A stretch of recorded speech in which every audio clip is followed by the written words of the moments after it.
ने, ब्रह्मा आदि देवताओं ने बोले मैया इतने दिन ये जो चले गए तो चले गए, लेकिन अब की बार सत्य व्रतत्वम सत्यम त्रिनेत्रम सत्यस्य योनिम निहतम च सत्यम, जो अब की बार जन्म लेकर आ रहा है ना, ये सत्य का स्वरूप है, ये श्री कृष्ण है। अगर तेरे को डर है कि कंस से मार डालेगा तो ये भूल जा, बल्कि कंस का काल जन्म लेकर आ रहा है। आश्वस्त किया महाराज।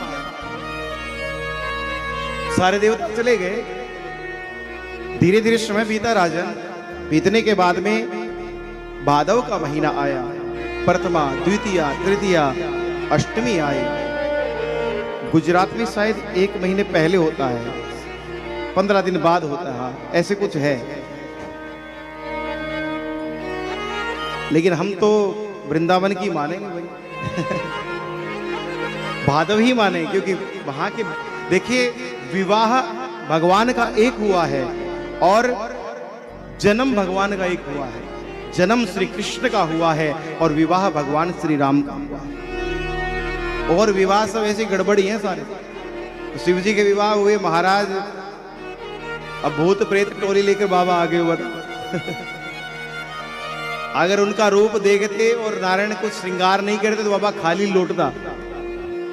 ऐसे ऐसे विवाह हुए। और कन्हैया के विवाह तो आप पूछिए मत, कल मौका मिलेगा तो बताएंगे। परसों एक भी ऐसा विवाह नहीं जिसमें लड़ाई दंगा नहीं हुआ हो। किसी की लेके भाग गया, किसी को छोड़ के चला गया, किसी को कुछ है महाराज पूछो मत। लेकिन जन्म श्री कृष्ण का हुआ है, तभी तो राम नवमी बोलते हैं, लेकिन कृष्ण जन्म होता है।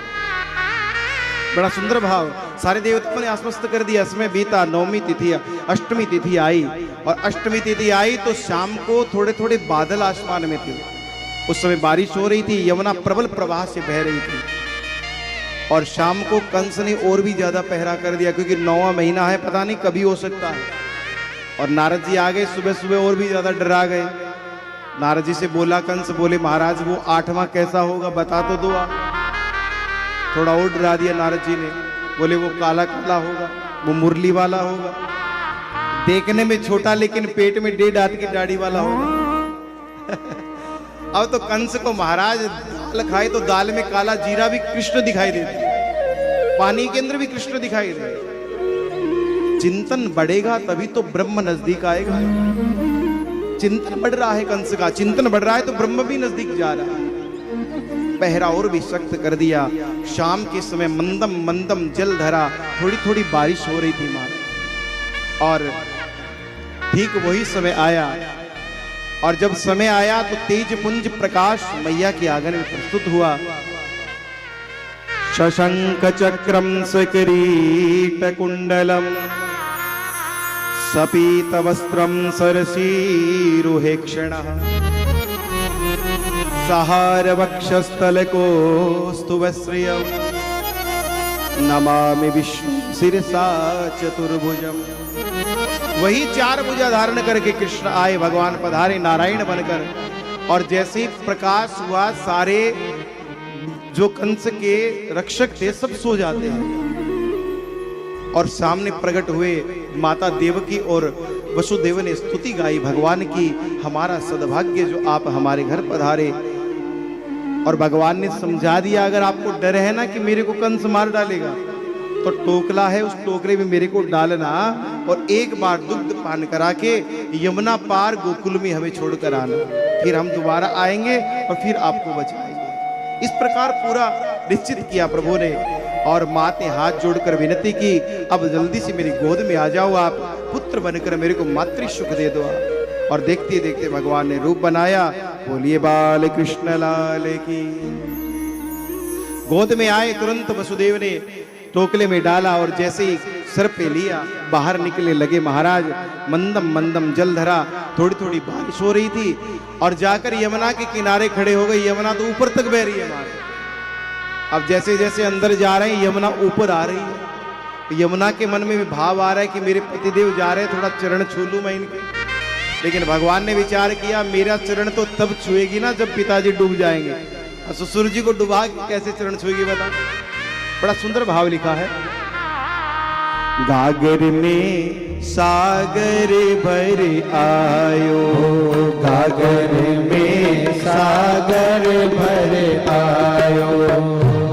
मैं यशोदा के घर आयो, ब्रह्म यशोदा के घर आयो। नदिया भरने लगी उछाले, नदिया भरने लगी उछाले। नदिया भरने लगी उछाले, नदिया भरने लगी उछाले। क्योंकि सागर स्वयं नदी तट आयो, सागर स्वयं नदी तट आयो। गागर में सागर भर आयो, गागर में सागर भर आयो। भगवान ने कहा नीचे बैठ जाओ, हमारे पिताजी डूब जाएंगे। तो कहते हैं भगवान ने चरण लंबा किया, यमुना को छुआ, तब जाकर नीचे बैठी। कुंद में मेघ सिमट कर आयो, कुंद में मेघ सिमट कर आयो। कुंद में मेघ सिमट कर आयो, कुंद में मेघ सिमट कर आयो। सागर स्वयं नदी तट आयो, सागर स्वयं नदी तट आयो। गागर में सागर भर आयो, गागर में सागर भर आयो।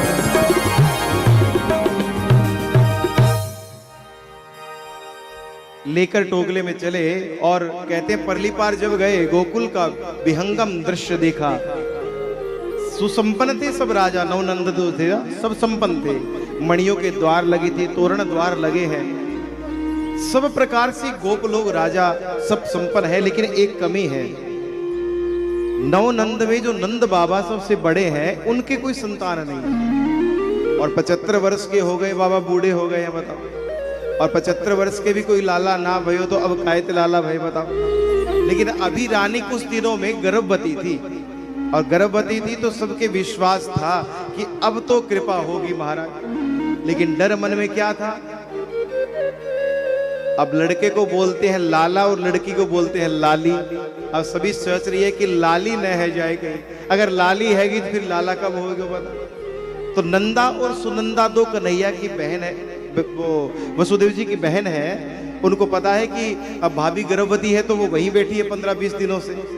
अब रात का समय हुआ, जब कृष्ण को छोड़कर गए, सब सोए हुए थे। महाराज माया का पहरा था और तोड़कर तुरंत वहां से चले गए। और कंस दौड़ा दौड़ा आया, उस कन्या को हाथ में लिया, बोले इसका पुत्र भी मेरे को मार सकता है। देहाभिमानी की यही स्थिति होती है। तुरंत उठाया और जमीन पर पटकने लगा तो अष्टभुजा वाली देवी बनकर प्रकट हुई। बोलिए जगदम्बा मैया की जय हो। अष्टभुजा वाली देवी बनकर कंस से कहा, कंस निर अपराध को मारने से कुछ नहीं होगा, तेरे काल ने तो 84 कोस में जन्म ले लिया, एकदम सुरक्षित है वो। अब ये राक्षस लोग होते हैं ना, ज्ञानी भी बहुत होते हैं। अब देवकी के पैरों में गिर रहा है, बहना गलती होगी मेरे से, दुष्ट हूं मैं तो, पापी हूं मैं तो, ये शरीर तो मरने वाला है, आत्मा थोड़ी मरती है बेटा, तू चिंता ना कर। ये तो हो गई यहाँ की बात है। अब चलिए गोकुल चलते हैं। गोकुल का नया सवेरा हुआ, बड़ा सुंदर भाव। हाँ, एक ग्वारिया बंसी बजाता हुआ गाय चराने के लिए जा रहा है, बड़ा सुंदर भाव है महाराज। गाय रंभा रही है, जैसे जैसे माया का प्रभाव छूट रहा है तैसे तैसे आंखें खुल रही हैं। नंदा और सुनंदा की आंखें खुली, और सुनंदा जैसी दरवाजे के आगे से गुजरी, भाभी के कक्ष के आगे से बालक रो रहा है। बालक रो रहा है तो विचार किया, लगता है लाला है क्या? लेकिन मन में भाव ये कहीं लड़की ना हो जाए, लाली ना हो जाए, बुआ है महाराज, और बुआ का चाव तो अलग ही होता है। ऐसे दरवाजा खोलकर देखा, बेहोश पड़ी है यशोदा, क्योंकि माया का प्रभाव था। अब धीरे धीरे हरि शरणम करती कर आंखें बंद कर ली, कहीं पहले दिख ना जाए। हरिशरणम करते करते पास आई और जैसे ही आंखें खोली नीलमणि से कन्हैया को देखा। बोलिए बाल कृष्ण लाल की जय हो। है गई महाराज, आंसू बहने लग गए। भाभी को जगाना ही भूल गई, सीधी दौड़ी गौशाला में नंद बाबा के पास। आंसू जो होते हैं ना, ये खुशी के भी होते हैं और दुख के भी होते हैं, दोनों परिस्थिति में आते हैं। अब आंसू आ रहे हैं लेकिन खुशी के आंसू है, और दरवाजा जो गौशाला का था उसी से बधाई देने लगे। रे बाबा बधाई हो, रे भैया बधाई हो। दौड़कर पास में, अरे अरे कहाँ भयो लाली? बोले आपके भाग ही खुल गए। अरे बोल तो सही कहाँ भयो? अब बोल नहीं रही, आंसू निकल रहे हैं, बस मुंह से कुछ ना कुछ निकल रहा है, लेकिन ये नहीं करी लाला है क्यों बोला। तो अचानक मुख से निकला, संतों का प्रसाद आपके घर नीलमणि सा लाला आयो महाराज। और जैसे ही सुनी बाबा ने लाला भयो है, एकदम दूल्हा जैसे बन गए। तो गए तुरंत संडिल ऋषि के पास। आइए अब प्रवेश करते हैं नंदोत्सव में भाव से।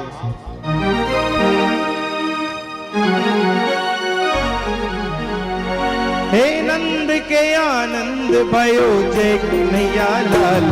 हे नंद के आनंद भयो जय, हो नंद के आनंद भयो जय कन्हैया लाल की। नंद के आनंद भयो जय कन्हैया लाल की। जय कन्हैया लाल की, जय गोविंद गोपाल की। जय कन्हैया लाल की, जय कन्हैया लाल की। जय गोविंद गोपाल की। जय कन्हैया लाल की। जय गोविंद गोपाल की। ब्रज में आनंद भयो जय कन्हैया लाल की। यशोदा के लाल भयो जय कन्हैया लाल की।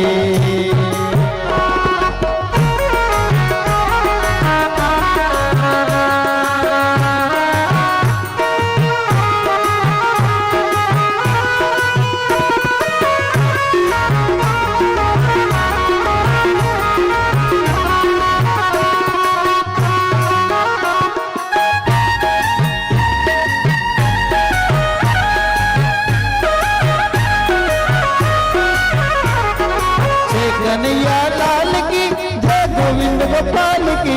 जय कन्हैया लाल की, जय गोविंद गोपाल की। ब्रज में आनंद भयो जय नंद लाल की। ब्रज में आनंद भयो जय कन्हैया लाल की।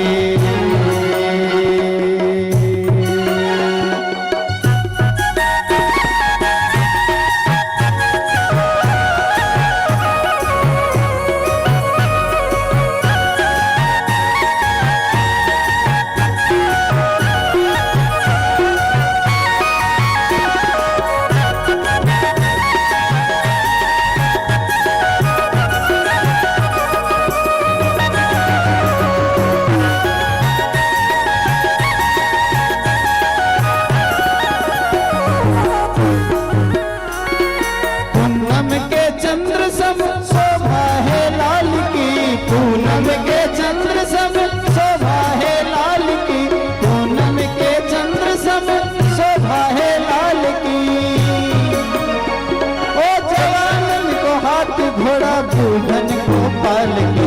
जवानन को हाथी घोड़ा बूढ़न को पाल। तो बधाइयां बन रही है, तो आइए हम भी बधाई गाते हुए प्रवेश करेंगे।